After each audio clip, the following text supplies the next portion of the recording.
नमस्कार दोस्तों, आपका स्वागत है हमारे YouTube चैनल GRV न्यूज़ में। जैसा कि आप सभी लोग जानते हैं कि इस चैनल पर देश दुनिया की 10 बड़ी और महत्वपूर्ण खबरों की अपडेट सबसे पहले आती है। इसी के साथ चलते हैं सबसे पहली बड़ी खबर की ओर।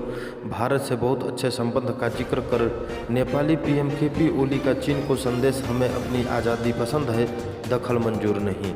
नेपाल में जारी अंतर्राष्ट्रीय सियासी उथल पुथल के बीच प्रधानमंत्री KP शर्मा ओली ने मंगलवार को एक और जहां भारत के साथ संबंधों को बहुत अच्छा बताया, वहीं चीन को भी सख्त लहजे में संदेश दिया है कि वह किसी और के आदेशों को नहीं मानता है।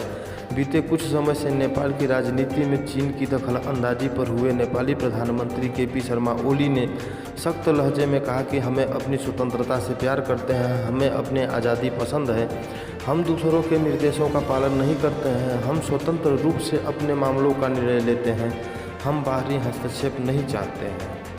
इसी के साथ अगली खबर, कोरोना को हराने को तैयार है भारत। सीरम के बाद अब भारत बायोटेक की कोवैक्सीन की पहली खेप पहुंची दिल्ली। देश में कोरोना वायरस टीकाकरण के महाअभियान के आगाज से पहले देश भर में टीकों के पहुंचाने का काम जारी है। सीरम इंस्टीट्यूट के कोविशील्ड के बाद अब भारत बायोटेक की कोवैक्सीन भी देश के अलग अलग हिस्सों में पहुँचने लगी है। भारत बायोटेक की कोवैक्सीन की पहली खेप आज दिल्ली पहुंची है। आज सुबह हैदराबाद के राजीव गांधी अंतर्राष्ट्रीय हवाई अड्डे से एक विमान के जरिए भारत बायोटेक की वैक्सीन की पहली खेप दिल्ली पहुंची है। इसी के साथ अगली खबर, बर्ड फ्लू को रोकने के लिए दिल्ली में मीट की दुकानों और मुर्गा खरीद पर पूर्ण प्रतिबंध लगाया गया। दिल्ली के तीनों नगर निगमों ने बर्ड फ्लू को रोकने के लिए अपने अपने अधिकार क्षेत्र में आने वाली सभी मीट की दुकान, मीट प्रोसेसिंग तथा मुर्गे मुर्गियां रखने और उनकी खरीद फरोख्त करने पर तत्काल प्रभाव से पूर्ण प्रतिबंध लगा दिया है। इस संबंध में दिल्ली सरकार ने भी होलसेल पोल्ट्री मार्केट को बंद करने और मीट के आयात पर रोक के आदेश जारी किए हैं। दक्षिण निगम के स्वास्थ्य विभाग के अधिकारियों का कहना है कि इन्हीं आदेशों का पालन करते हुए निगम ने भी यह फैसला लिया है। दक्षिणी निगम अधिकारियों के मुताबिक क्षेत्रीय उप निदेशकों पशु चिकित्सा विभाग द्वारा जिस भी मीट कारोबारी को इन आदेश का उल्लंघन करते हुए पाया गया तो उसके खिलाफ कार्रवाई की जाएगी तथा बिना अग्रिम सूचना दिए उसका मीट ट्रेड लाइसेंस तुरंत निरस्त कर दिया जाएगा।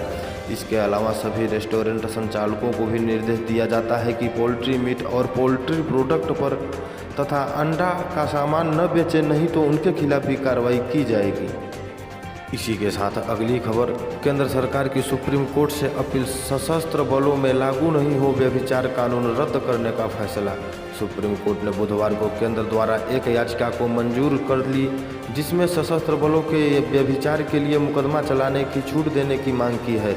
सुप्रीम कोर्ट ने सितंबर 2018 में भारतीय दंड संहिता IPC की धारा 497 के तहत इसको असंवैधानिक घोषित किया था। रक्षा मंत्रालय MOD द्वारा इस आशय का स्पष्टीकरण मांगने के बाद दायर एक आवेदन पर बुधवार को न्यायमूर्ति RAF नरीमन की अध्यक्षता वाली 3 जजों की बेंच ने इस मामले पर सुनवाई की।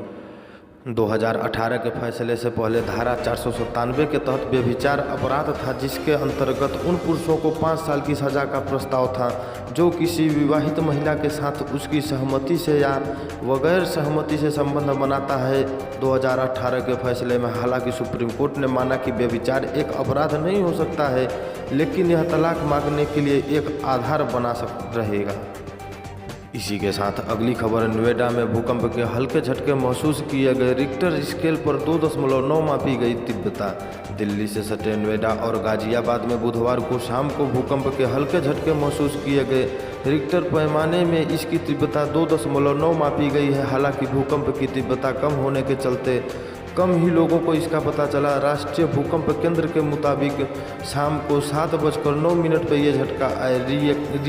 रिएक्टर पैमाने पर इसकी तीव्रता 2.9 रही, जबकि भूकंप का केंद्र गाजियाबाद में जमीन के 5 किलोमीटर नीचे मौजूद था। नेशनल सेंटर फॉर सिस्मोलॉजी ने बताया कि भूकंप के झटके स्थानीय समयानुसार 7:03 महसूस किए गए। भूकंप का केंद्र उत्तर और उत्तर पूर्व में 37 किमी की दूरी पर था।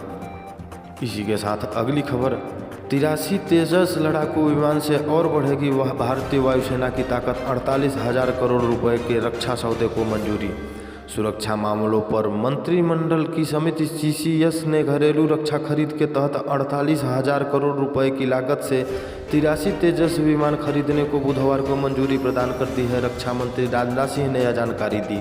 राजनाथ सिंह ने ट्वीट किया, प्रधानमंत्री नरेंद्र मोदी की अध्यक्षता में हुई सुरक्षा मामलों पर मंत्रिमंडल समिति CCS की बैठक में यह फैसला लिया गया है। यह सौदा भारतीय रक्षा विनिर्माण के क्षेत्र में आत्मनिर्भर के लिए गेम चेंजर होगा। इसी के साथ अगली खबर, श्रीनगर एयरपोर्ट पर बड़ा हादसा टला। 233 यात्रियों को लेकर जा रहा था इंडिगो का विमान बर्फ से टकराया। श्रीनगर अंतर्राष्ट्रीय एयरपोर्ट पर बुधवार को एक बड़ा हादसा होने से टल गया जब इंडिगो का विमान रनवे पर बर्फ से टकरा गया। इस विमान में 233 यात्री सवार थे जो दिल्ली की तरफ जा रहे थे। उन्हें विमान से तुरंत उतार लिया गया। इस घटना में कोई नुकसान नहीं हुआ। इस घटना पर जांच के आदेश जारी किए गए। जानकारी के अनुसार बुधवार को दोपहर इंडिगो का विमान संख्या 6E2550 जो कि 235 यात्रियों को लेकर श्रीनगर से दिल्ली की तरफ जा रहा था, रनवे पर उड़ान भरते हुए विमान का इंजन रनवे के अंतिम छोर में जमी बर्फ से टकरा गया। पायलट ने सूझबूझ का इस्तेमाल करके विमान को रोक लिया, जिसके बाद एयरपोर्ट पर तैनात फायर और इमरजेंसी सर्विसेज के कर्मचारी टेंडर के साथ मौके पर पहुंचे। एयरपोर्ट और सुरक्षा के कर्मचारी भी मौके पर पहुंच आए।